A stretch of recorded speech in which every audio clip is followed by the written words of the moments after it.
Assalamualaikum warahmatullahi wabarakatuh. Halo, apa kabar? Selamat datang di channel TGH Fox. Kali ini saya akan share cara membuat form database suatu tabel yang ada fitur input, edit, dan delete datanya dengan makro generator T01 dengan hanya melakukan 4 langkah saja dalam waktu kurang dari 5 menit. Dan tentunya untuk membuat form ini teman-teman tidak perlu mempelajari bahasa makro atau VBA Excel itu sendiri.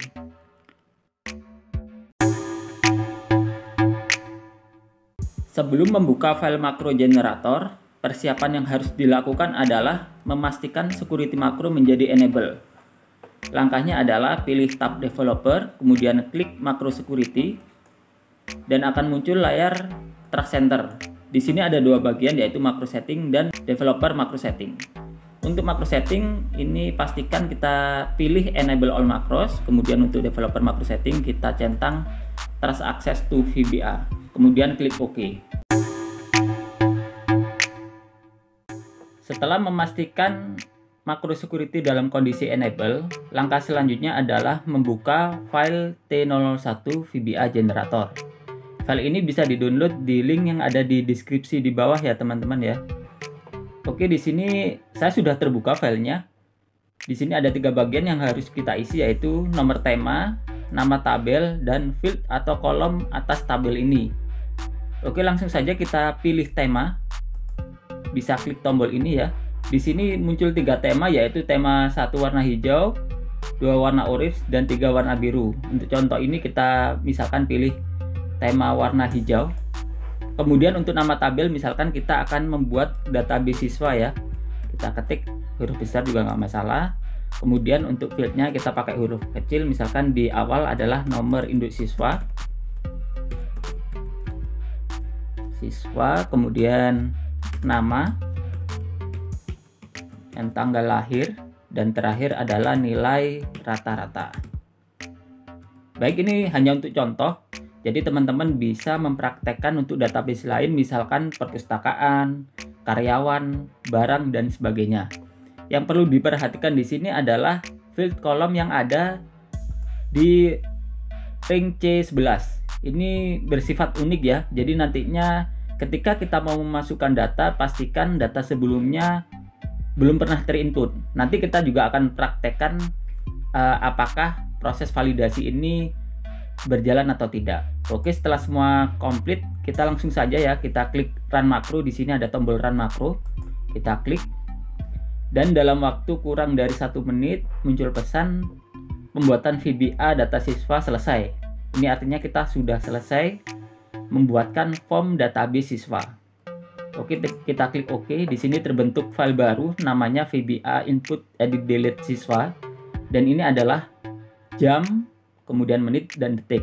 Jadi ini sifatnya customize sesuai apa yang kita input ya. Ini kita memilih tema 1, jadi warnanya hijau. Oke, langsung saja di sini terbentuk 4 sheet ya. Sheet menu, sheet input, sheet edit, dan tabel siswa itu sendiri. Oke, langsung saja kita praktekkan input data baru. Kita klik menu input.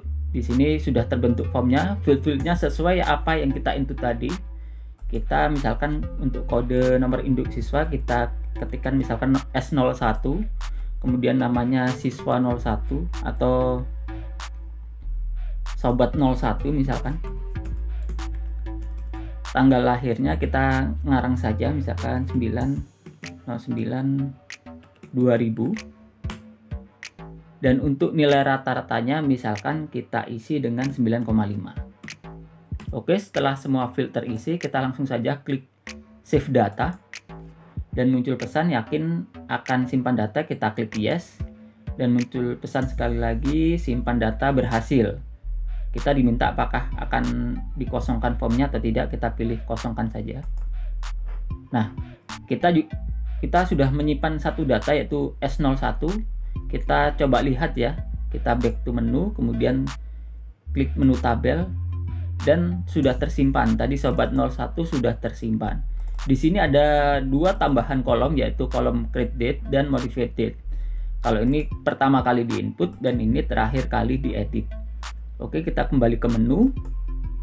Kemudian kita akan coba input lagi dengan kode yang sama. Tadi akan mempraktekkan apakah ini bersifat unik atau primary key, itu benar atau tidak. Kita misalkan input S01, kemudian namanya kita isi misalkan siswa 01, kita ngarang saja ya.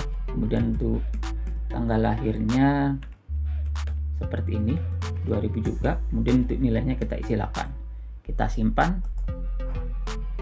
Dan muncul peringatan data S01 sudah pernah diinput. Artinya validasi ini benar-benar bisa berjalan ya. Oke, kita isikan S02, tapi namanya kita kosongin, kita delete, kemudian kita save data. Nah, apa yang terjadi adalah kolom nama kosong. Jadi validasi bukan hanya di nomor yang unik atau kolom yang unik, tapi juga kosong atau tidaknya suatu field, yaitu saat ini adalah nama diminta untuk diisi. Kita misalkan isinya adalah siswa 02, ngarang aja ya karena hanya untuk contoh. Kemudian kita save,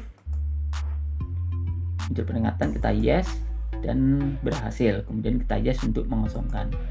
Dan yang perlu diperhatikan juga di sini ada informasi terakhir kita menginput. Kebetulan tadi S02 dan ini muncul S02. Oke, kita back, kita akan praktekkan menu-menu yang lain, yaitu menu edit dan delete data. Oke, sebelum itu mungkin kita pastikan dulu S02 ya, tadi sudah input kita, dan muncul juga ya siswa 02 dengan kode S02 muncul juga. Oke, kita balik lagi ke menu, kita akan edit dan delete data.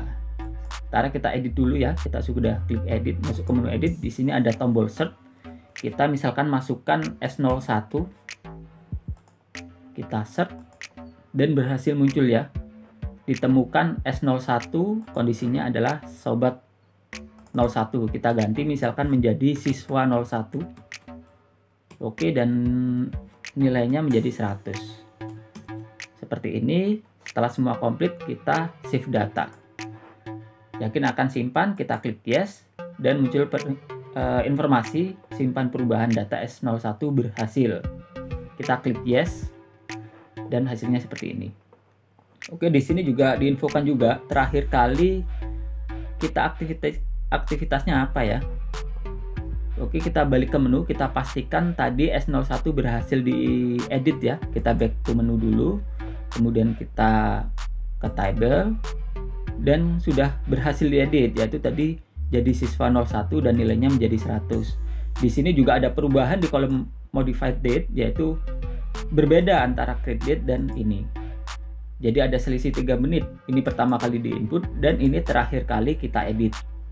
Baik, untuk yang terakhir kita coba menu delete. Kita back to menu, kita kembali ke edit dan delete. Di sini ada search, misalkan kita akan delete S01 tadi. Kita klik S01, kemudian kita search, berhasil, kemudian kita klik tombol delete. Muncul konfirmasi yakin akan hapus data, kita klik yes, dan hapus S01 berhasil. Untuk memastikan hapus ini berhasil atau delete ini berhasil, kita coba searching lagi S01, kita search, dan muncul pesan data tidak ditemukan. Jadi delete-nya juga berhasil. Di sini aktivitas terakhir dimunculkan juga, yaitu aktivitas hapus data S01. Baik, kita cek langsung ke tabelnya, back to menu, kemudian tabel, dan data tinggal 1. Tadi yang di atas ada S01, sekarang tinggal S02. Baik, itu saja ya. Jadi jangan lupa like, comment, and subscribe-nya ya, agar tidak ketinggalan sharing-sharing dari saya terkait otomatisasi pekerjaan di administrasi atau pengolahan data tentunya.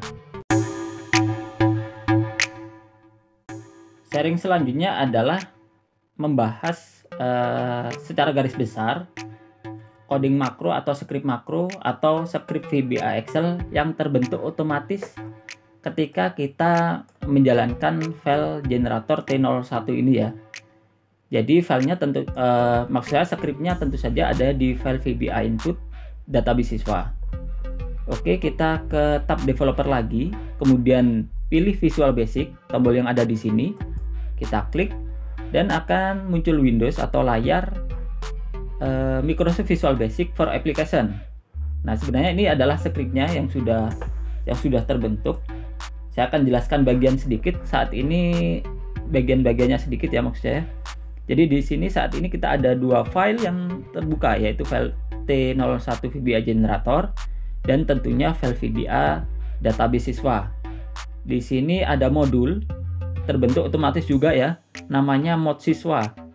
Ini saat ini kita sudah membuka mod siswa itu sendiri, dan di sini muncul coding makro atau script makro maksudnya, yang secara otomatis dan sudah customize sesuai dengan nama tabel yang kita inputkan tadi, yaitu siswa ya. Dan di sini ada tulisan warna hijau yang bahasa Indonesia. Ini adalah sedikit panduan atau semacam petunjuk arti dari file makro, script makro ini sendiri ya. Memang tidak terlalu detail, tapi ini cukup membantu bagi teman-teman yang ingin memodifikasi atau mengembangkan file dari database siswa itu sendiri atau file bentukan dari generator VBA T01 ini ya. Ini bersifat open source, termasuk ini juga. Jadi ini semuanya open source, jadi teman-teman bisa modifikasi, mengembangkan, dan memanfaatkan untuk keperluan lain sesuai dengan kebutuhan.